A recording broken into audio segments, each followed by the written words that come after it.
నన్ను రక్షించాడు, నాకు అమృతం పెట్టాడు, లేకపోతే ఎంత పాపం చేసుకుంటూ పోదునో, ఎంత కక్షతో ఈ యాగం చేద్దునో, చివరికి ఏమి సాధించానని నేను అనుకోవాలి.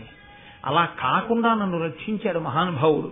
ఇది ఆయన మనస్సులో ఉన్న మాట. కాబట్టి ఆయన సభలో ఉన్నటువంటి వేదవ్యాసుణ్ణి చూసి పరమబ్రహ్మనిధిన్ పరాశరసుతున్ బ్రహ్మర్షి ముఖ్యున్ దయాపరు కౌరవ్య పితామహున్ జనహిత ప్రారంభు కృష్ణాజినాంబరు నీలాంబుదవర్ణ దేహు అనురూప ప్రాంశు ఉద్యద్దివాకర రుక్పింగ జటాకలాపు గత రాగద్వేషు నిర్మత్సరు. వ్యాసుడన్న మాట ఒక్కటే వదిలిపెట్టేసి, ఆయన పేరు విడిచిపెట్టేసి జనమేజయుడి గుండెలో వ్యాసుణ్ణి తీసుకొచ్చి చెప్తున్నారు మనకి. జనమేజయుని గుండెలో వ్యాసుని పట్ల ఉన్న పూజ్య భావన. ఒక గురువు గారి దగ్గర కూర్చున్న శిష్యునికి అభ్యున్నతి ఎప్పుడు అంటే గురువు గారి మీద ఆ పూజ్య భావన ఉంటేనే. ఆ పూజ్య భావన గురువు గారి మీద లేనినాడు అది శిష్యుడికి కొత్తగా ఏమీ తీసుకొచ్చి ఇవ్వదు, ఆయనకేమీ ఆర్ద్రత కల్పించదు, సంస్కార బీజములను నాటలేదు. అందుకే పేరు విడిచిపెట్టేశాడు. అసలు విడిచిపెట్టేసి వ్యాసుని గొప్పతనాన్ని స్మరిస్తున్నాడు జనమేజయుడు. పరమబ్రహ్మనిధిన్, సాక్షాత్తు పరబ్రహ్మమే రాశీభూతమై నా కన్నుల ఎదుట కూర్చుని ఉంది. పరాశరసుతున్, పరాశర మహర్షి యొక్క కుమారుడు, బ్రహ్మర్షి ముఖ్యున్, బ్రహ్మర్షులలో ముఖ్యమైన వాడు, దయాపరున్, ఇందుకు కదు మాట్లాడాలి, దయ కలిగిన వాడు, కౌరవ్య పితామహున్, కురువంశమునకంతటికీ కూడా పితామహ స్థానమునందున్నవాడు, జనహిత ప్రారంభు, జనమునకంతటికీ కూడా హితమును కల్పించడము అనేటటువంటి మార్గమునందు అష్టాదశ పురాణములను వేద విభాగమును చేసి లోకానికి 4 మంచి మాటలు చెప్పి జనాన్ని మంచి మార్గంలోకి మళ్లించడం అనేటటువంటి ప్రక్రియని ప్రారంభం చేసిన మహాపురుషుడు. కృష్ణాజినాంబరు, కృష్ణాజినం కట్టుకుని ఉన్నవాడు, నీలాంబుదవర్ణ దేహు, నల్లని మేఘం ఎలా ఉంటుందో అటువంటి శరీరంతో ఉన్నవాడు, అటువంటి కాంతితో ఉన్నవాడు, అనురూప ప్రాంశు, ఆ పేరుకి తగినటువంటి గుణములు కలిగినటువంటి వాడు, ఉద్యద్దివాకర రుక్పింగ జటాకలాపు, అప్పుడే ఉదయించినటువంటి సూర్యబింబము నుంచి వచ్చేటటువంటి కాంతి ఎలా ఉంటుందో అటువంటి కాంతితో మెరిసిపోతున్నటువంటి ఎర్రని జటలు చుట్టబడినటువంటి ఆ కొప్పు కలిగినటువంటి వాడు, గత రాగద్వేషు, రాగద్వేషములు లేనివాడు, నిర్మత్సరున్, ఏమాత్సర్యము లేనివాడు. అసలు వ్యాసుడన్న మాట ఎక్కడన్నా వాడారా? వ్యాసుడు లోకానికి తెలుసు, జనమేజయుడికి తెలుసు, మీకు తెలుసు, నాకు తెలుసు. కానీ వ్యాసుడు జనమేజయుడి గుండెలో ఎలా ఉన్నాడో ఆ పద్యం చెప్తాడు. గురువుగారి పేరుతో అందరికీ తెలుసు. గురువుగారు నీకెలా తెలుసు? నీ గుండెలో గురువుగారు ఏమిటి? ఈ విషయంలో పర్వతం ఎలా చెలించకుండా ఉంటుందో గురువుని నమ్మిన శిష్యుడు అలాగే ఉండాలి. తన గురువు పట్ల అంత పూజ్య భావనతో ఉండాలి. శిష్యుడి గుండెలో గురువు అంటే పరబ్రహ్మమే, దైవమే. గురుర్బ్రహ్మ గురుర్విష్ణు గురుర్దేవో మహేశ్వర గురు సాక్షాత్ పరబ్రహ్మ. అందుకే పరమబ్రహ్మనిధిన్ అంటూ మొదలుపెట్టారు. అటువంటి వ్యాసుడి వంక చూసి జనమేజయుడు ప్రశ్న వేస్తున్నాడు. ఒక్క పద్యంలో అడిగాడండి. ఒక్క పద్యంలో ఎంత ఆర్తిని వెళ్ళబుచ్చాడో చూడండి. చేసిన యాగంలోంచి ఎంత ఆర్తి వచ్చిందో. జీవితంలో ఏదో సంఘటనల రూపంలో జీవితం గడిచిపోయినటువంటి వాడికి ఏ విచారణ ఉండదు. ఆలోచించుకోగలిగినటువంటి వాడు, విచారణ చేసుకోగలిగిన వాడిలో ఎంత పరిశీలన ఉంటుందో, ఎంత ఆర్తి ఉంటుందో, ఎంత తాపత్రయం ఉంటుందో జనమేజయుడి పద్యంలో అర్థమవుతుంది. దీనికి వేదవ్యాసుడు జవాబు చెప్పవలసి వచ్చింది. ప్రీతితో మీరును భీష్మాది కురువృద్ధ రాజుల నుండి భూరాజ్య విభవమెల్ల విభాగించి ఇచ్చిన తమ తమ వృత్తులనుండక వీగి పాండు ధృతరాష్ట్రనందనుల్ ధృతి చెడి వారేమి కారణంబున ప్రజాక్షయముగాగ భారత యుద్ధ ఉపార పరాక్రములు చేసిరి మీ పంపు చెయ్యరైరి ఎరిగి ఎరిగి వారి నేల వారింపరు ఇట్టి గోత్ర కలహమేల పుట్టే దీని కల తెరంగు తెలియంగా నా నతియుండు నాకు సన్మునీంద్రవంద్య గొప్ప మునుల చేత నమస్కరింపబడేటటువంటి స్వరూపము కలిగినటువంటి వాడా ప్రీతితో మీరును భీష్మాది కురువృద్ధ రాజులు ఉండి భూరాజ్య విభవమెల్ల విభాగించి ఇచ్చినన్ పరమధర్మాత్ములు సమస్త శాస్త్రములు తెలిసిన మీరున్నారు. జనమేజయుడు వ్యాసుడిని అడుగుతున్నాడు. పరమధర్మాత్ముడైన భీష్మాచార్యుడున్నాడు, కురువృద్ధులున్నారు. వీళ్ళందరూ కలిసి రాజ్యాన్ని విభాగం చేశారు. ఇవ్వకుండా ఊరుకుని పంచుకోవడానికి దెబ్బలాడుకుంటే అది వేరు. అది ఎలా ఉంటుందంటే ఇదిగో గరుత్మంతుడు తినేసినటువంటి గజగ చపాల్లో ఉంటుంది. కానీ ఇక్కడ దెబ్బలాడుకోవడానికి అవకాశం లేకుండా విభజించి ఇచ్చేశారు. ఎవరు విభజించి ఇచ్చారు? పరమధర్మాత్ములు విభజించి ఇచ్చారు. కాబట్టి ఇంకా దెబ్బలాడుకోవడానికి ఏముంది? ఏముండదు. రాజుల నుండి భూరాజ్య విభవమెల్ల విభాగించి ఇచ్చినన్ తమ తమ వృత్తుల నుండక వీగి పాండు ధృతరాష్ట్ర నందములు ధృతి చెడి వారేమి కారణంబున ప్రజాక్షయముగాక భారత యుద్ధం అపార పరాక్రములు చేసిరి. వాళ్ళిద్దరికీ ఇచ్చేసిన తర్వాత మళ్ళీ ఆ రాజుల్ని కూడా తీసుకుని ఆ దుర్యోధనుడు ఈ రాజుల్ని కూడా తీసుకుని పాండవులు కురుక్షేత్ర యుద్ధ భూమికి ఎందుకు వెళ్ళారు? మీ మాట విని ఎవరికిచ్చిన రాజ్యం వాళ్ళు ఎందుకు పరిపాలించలేదు? వాళ్ళు ఎందుకు దెబ్బలాడుకున్నారు? అంటే తాను మాట వినడం వల్ల ఎంత గట్టెక్కేశాడో లోపల గుర్తొస్తోంది. కాబట్టి అసలు ఎందుకు వాళ్ళు యుద్ధం చేస్తే ఎందుకంత ప్రజాక్షయం అయిపోయింది? ఎందుకంతమంది చచ్చిపోయారు? భారత యుద్ధం అపార పరాక్రములు చేసిరి మీ పంపు చెయ్యరేది. మీరు చెప్పిన మాట వాళ్ళు ఎందుకు వినలేదు?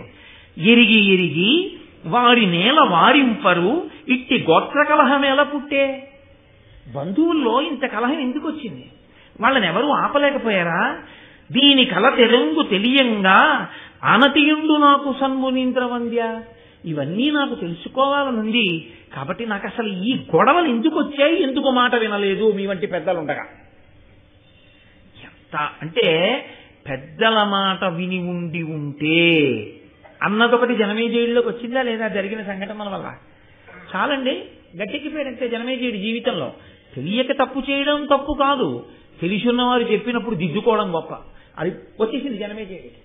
ఇది మా పూర్వీకులు ఎందుకు చేయలేదని వేస్తున్నాడు ప్రశ్న. ఇప్పుడు ఈ ప్రశ్న అడిగితే మహానుభావుడు వ్యాసుడు నోరు విప్పి ఒక్క మాట మాట్లాడలేదు.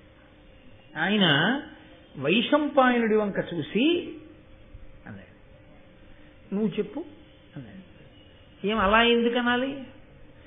ఆయన మహాభారత రచన చేసి కూర్చోబెట్టుకుని మొట్టమొదట తన శిష్యులకి చెప్పాడు. సుమంతుడు, పైలుడు, వైశంపాయనుడు, జైమిని వీళ్ళని కూర్చోబెట్టుకుని చెప్పాడు. శిష్యులు గురువు దగ్గర వినడము అంటే ఎలా వినాలి? పరమ జాగ్రత్తతో వినవలసి ఉంటుంది. ఎక్కడ ఏమాత్రం జారిపోతే ఎరిపోతుందో అని అంత జాగ్రత్తగా విని ఉంటే చదువుకోవలసిన పని లేదు. నువ్వు వెంటనే చెప్పగలిగి ఉండాలి భారతాన్ని. కాబట్టి గురువు మాట్లాడినా గురువు గారి పనుకున్న శిష్యుడు మాట్లాడుతున్నా ఇంకంతకన్నా అదృష్టం ఏముంది? గురువు గారు పక్కన కూర్చుని శిష్యుడిని మాట్లాడు అన్నారనుకోండి, శిష్యుడు మాట్లాడుతుంటే గురువు ఎంత పొంగిపోతారు. ఓ నేను చెప్పింది వీడు బాగా విన్నాడు అందుకే ఇలా చెప్పగలుగుతున్నాడు. కాబట్టి నువ్వు చెప్పు, భారతం చెప్పు జనమేజయుడికి.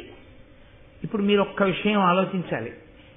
ఇక్కడి నుంచి భారతంలో శ్రోత వక్త మారుతున్నారు. ఇప్పటి వరకు ప్రవచనం చేసింది సౌతి, ఇప్పటి వరకు విన్నవాళ్ళు నైమిషారణ్యంలో శౌనకాది మహర్షులు. ఇంకా ఇక్కడి నుంచి ప్రవచనం చేస్తున్నవాడు వైశంపాయనుడు, వింటున్నవాడు జనమేజయుడు, కూర్చున్నవాడు వేదవ్యాసుడు.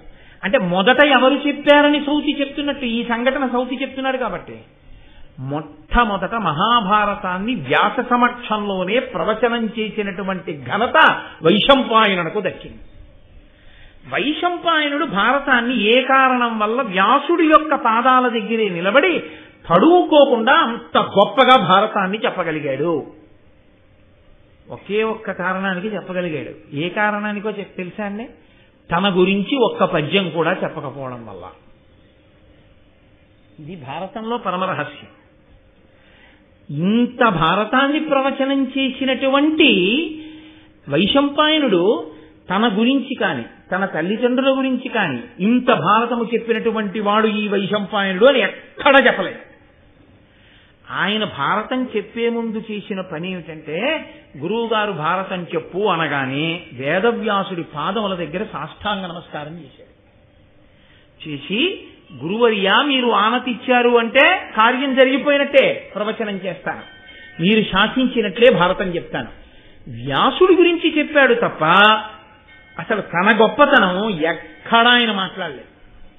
వ్యాసుడికి నమస్కారం చేసి వ్యాసుడి గొప్పతనాన్ని, భారతం యొక్క గొప్పతనాన్ని చెప్పాడు. సంక్షేపంగా ఒక్కసారి మహాభారతాన్నంతటినీ చెప్పేశాడు. చెప్పేసి ఆర్తి కలిగిన శిష్యుడైతే ప్రశ్న వేస్తే వివరణ చెయ్యాలి. వేదవ్యాసుని యొక్క గొప్పతనాన్ని చెప్పాడు. మహానుభావుడయ్యా ఈ వ్యాసుడు. ఈయనే అష్టాదశ పురాణములను ఇచ్చాడు, ఈయనే పంచమ వేదమైనటువంటి భారతాన్ని ఇచ్చాడు, ఈయనే వేద విభాగం చేశాడు. అటువంటి వ్యాస మహర్షి పనుపున నేను ఇదిగో ఈ భారతాన్ని ప్రవచనం చేస్తున్నాను. అదొక్కటే మాట. తన గురించి ఒక పద్యాన్ని వైశంపాయనుడు చెప్పలేదు. అంటే అసలు మహాభారత ప్రవచనాన్ని వినేటటువంటి శ్రోత ఒక విషయాన్ని బాగా దృష్టిలో పెట్టుకుని ఉండాలి. వైశంపాయనునికి అంత కీర్తి, శాశ్వతత్వము దేనివల్ల కలిగాయి? సొంతంగా ఏది చెప్పాలా, వ్యాసుడు చెప్పిందే చెప్పాడు. కానీ వ్యాసుడు చెప్పింది చెప్పడం వల్ల నేను ధన్యుండనుకుని చెప్పుకుని శాశ్వతుడైపోయాడు తప్ప నేను ఫలానా అని చెప్పుకుని చెప్పలేదు. భగవత్ సంబంధమైనటువంటి విషయాన్ని ప్రవచనం చేసేటటువంటి వాడికి ఉండవలసిన ఏకైక అర్హత ఆ భగవంతుని యందు నిరతిశయమైన భక్తి, భగవత్ కథ రచన చేసినటువంటి ఋషి పాదముల యందు భక్తి. తన గురించి తెలియవలసిన అవసరం లేదు. భారతం మీద ప్రసంగాలు కోటేశ్వరరావు గారు చేస్తున్నారు అంటే కోటేశ్వరరావు గారి బయోడేటా ఏమిటి అన్న విషయాన్ని నేను చెప్పక్కర్లేదు, మీరు వినక్కర్లేదు, అనవసరం. నేను వ్యాస హృదయాన్ని ఏమైనా చెప్పగలనా? వైశంపాయన హృదయాన్ని చెప్పగలనా? నేను నన్నయ్య గారి హృదయాన్ని ఏమైనా నేను చెప్పగలనా? అలా చెప్పగలిగితే, నేను పరమభక్తితో వాళ్ళకి నమస్కారం చేసి కూర్చోగలిగితే అదే నాకు భారతం చెప్పడానికి అర్హత. కాదు, తన గొప్పతనాన్ని కోరుకోకుండా గురువుగారి యొక్క వైభవాన్ని మాత్రమే స్మరిస్తూ గురువుగారి కింకరుడిగా ఇది చెయ్యగలిగిన అదృష్టం నాకు పట్టిందని చేసిన శిష్యుడెవరో వాడు శాశ్వతత్వాన్ని పొందుతాడు, వాడు తరిస్తాడు. తప్ప ఇది నేను చేస్తున్నాననేటటువంటి అహంకార స్పర్శ తగిలితే, గురువు ఎంత గొప్పవాడైనా గురువు పక్కన నువ్వు చేరినా నీవు ఆ అభ్యున్నతిని పూర్ణంగా పొందలేవు. ఇది వైశంపాయనుడు మనకి నిరూపించి చూపించాడు మహాభారతంలో. వైశంపాయనుడే అంత వినయంగా మాట్లాడితే, అంత భారతం చెప్పగలిగిన వాడు ఏ సభలో ఎక్కడ మీరు మీ బయోడేటా చెప్పుకుని మీ క్వాలిఫికేషన్లు, మీ గొప్పతనాలు, మీ బిరుదులు, మీ అక్కర్లేనితనాలు చెప్పుకుని అందుకు నేను భారతం చెప్తున్నానని మీరు చెప్పగలరా? నాకు చెప్పండి. ఇది ఏం చెప్పి వైశంపాయనుడు చెప్పాడు? అది చెప్పడానికి నువ్వు చదువుకున్న చదువా కారణం? ఒక్కనాటికి కాదు. ఏదైనా అనుగ్రహం అంటూ ఉంటే అది కేవలం పరదేవతానుగ్రహం, కృష్ణానుగ్రహం, వ్యాసానుగ్రహం, కవిత్రయం యొక్క అనుగ్రహం. ఆ భావన లోపల పెట్టుకుని చెప్పిన నాడు, ఆ భావనతో విన్ననాడు గురువు యొక్క అనుగ్రహం పరిపూర్ణంగా కలుగుతుంది. వ్యాస భగవానుని యొక్క అనుగ్రహం మనకి పరిపూర్ణంగా కలుగుతుంది. కాబట్టి ఆయన భారత కథని ప్రారంభం చేస్తున్నాడు. చేస్తూ అన్నాడు, వాసవ ప్రతిముండు వసువను నాతండు చేది భూనాథుండు శిష్టలోక నుతకీర్తి మృగయా వినోదార్థమడవికి జని ఒక్క ముని జనాశ్రమమునందు నిర్వేదమున మహానిష్టతో సన్యస్త శస్త్రుడై తపమొప్ప జలుపుచున్న ఆతని పాలికి అమరగణంబుతో ఇంద్రుండు వచ్చి తానిట్టులనియే. ఒకానొకప్పుడు వాసవ ప్రతిముండు వసువను నాకండు, ఇంద్రుడితో సమానమైనటువంటి బలాపరాక్రమములు కలిగినటువంటి రాజు వసువు అనబడేటటువంటి వాడు. ఆయన చేది భూనాథుండు, చేది రాజ్యాన్ని పరిపాలిస్తూ ఉండేవాడు. అందులో శిష్టలోక నుత కీర్తి, లోకంలో ఉండేటటువంటి మంచివారి చేత కీర్తింపబడినవాడు. ఎవరు పడితే వాడు కీర్తించడం గొప్ప కాదు. లోకంలో మహాత్ములైన వారు, పెద్దలైన వారు, శిష్టులైనటువంటి వారు, అటువంటి వారు గుణములను కీర్తిస్తే శహబాష్ అనొక్క మాట అంటే తన జీవితానికి సార్థకత. కాబట్టి శిష్టలోకనుత కీర్తి మృగయా వినోదార్థమడవికి జని, ఆయన మృగయా వినోదార్థము, ఆయన కూడా వేట నెపం మీద అడవికి వెళ్ళాడు. వెళ్ళి జంతువుల్ని వేటాడాడు. ఒక్క మునిజనాశ్రమమునందు నిర్వేదమున మహానిష్టతో సన్యస్త శస్త్రుడై తపమొప్ప తరుపుచున్న అతని పాలికి అమరగణంబుతో ఇంద్రుండి వచ్చి, ఆ ఆశ్రమంలోకి వెళ్ళి అక్కడ తపస్సు చేసుకుంటున్నటువంటి ఋషుల్ని చూశాడు. ఏముంటుంది ఆశ్రమంలో? ఏమీ ఉండదు. తాటాకుతో నీసినటువంటి కప్పు, లేదా ఆ జనుముతో నీసిన కప్పు, వెదురుతో కట్టి మట్టితో అలికినటువంటి గోడలు. ఆ గోడ కూడా పూర్తిగా ఉండదు, పిట్టగోడంత మట్టి ఉంటుంది, మిగిలింది వెదురుతో ఉంటుంది. కర్రతో చేసినటువంటి ఒక ఆచమన పాత్ర, ఏదో కొద్దిగా కావలసినటువంటి సంభారములు, ఇన్ని పువ్వులు, ఇన్ని పత్రాలు, కాస్త తేనె, 4 పళ్ళు, ఇన్ని దుంపలు తప్ప ఇంకా ఏది అక్కడ భోగ వస్తువు ఉన్నది ఏది ఉండదు. మనం లోకంలో ఇది ఉంటే మనకి సుఖంగా ఉంటుందని మనం ఏమనుకుంటామో అవేమీ అక్కడ ఉండవు. ఎన్ని ఉన్నా సుఖశాంతులు లేని మనం ఉంటాం, ఇవేవీ లేకుండా శాంతిగా ఆయన ఉంటాడు. అంతే తేడా. అందుకే అన్నీ ఉన్నవాడు శాంతి కోసం అక్కడికి వెళ్తుంటాడు. కాబట్టి ఇప్పుడు రాజుకి నిర్వేదం ఎందుకు కలిగింది?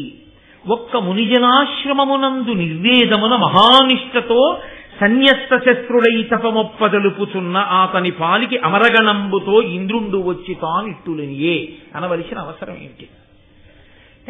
రాజు చూసి అనుకున్నాడు, ఒరే, చేది రాజ్యాన్ని పరిపాలించాను, ఇంద్రుడితో సమానమనిపించుకున్నాను, ఇంత బలపరాక్రమాలు ఉన్నవాణ్ణి, కానీ ఏమిటి నేను సాధించింది? అంతఃపురంలో ఉన్నాను, చలువరాతి మేడల్లో తిరిగాను, హంసతూలికా తల్పాల మీద పడుకున్నాను, కానీ శాంతి ఒక్కటే లేదు. ఎప్పుడూ మనసులో బెంగే, ఏదో పీడ గురించినటువంటి ఆలోచనే. ఈయనో పరమేశ్వరుణ్ణొక్కడిని నమ్ముకుని ఇంత తేనె, 4 పళ్ళు, ఇన్ని పువ్వులు, ఇంత పత్రి పెట్టుకుని హాయిగా ఈ కుటీరంలో, ఈ ఆశ్రమంలో ఎంత ప్రశాంతంగా ఉన్నాడు. నేను రాజదండం పట్టు కూర్చుంటే నా చాట్న కొట్టుకుంటున్నారు అందరూ. ఈయన అలా కూర్చుని ఈశ్వరుణ్ణి ధ్యానం చేస్తూ కూర్చుంటే సహజంగా జాతి వైరం ఉన్నటువంటి ప్రాణులు జాతి వైరాన్ని మరిచి చెలివి చేసి తిరుగుతున్నాయి ఈయన తపప్రభావానికి.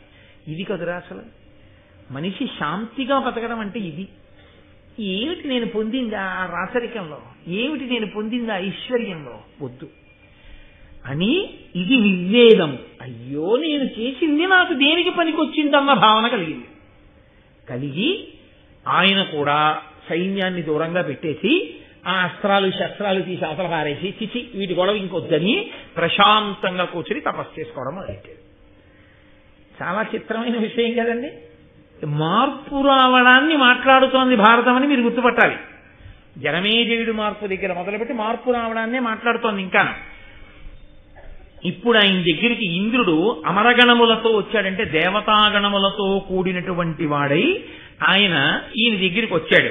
వచ్చి ఒక గొప్ప విమానాన్ని ఒకదాన్ని ఆయన దగ్గర పెట్టాడు. ఉమాకాంతాయ కాంతాయ కామితార్థప్రదాయిని శ్రీగిరీశాయ దేవాయ మలినాథాయ మంగళం కరచరణకృతం వా కర్మవాక్కాయజం వా శ్రవణమేజం వా మనసం వాపరాధం విహితం వా సర్వమేత్తక్షమస్వ శివ శివ కరుణాబ్ధే శ్రీ మహాదేవ శంభో సర్వం శ్రీ ఉమామహేశ్వర పరబ్రహ్మార్పణమస్తు. స్వస్తి.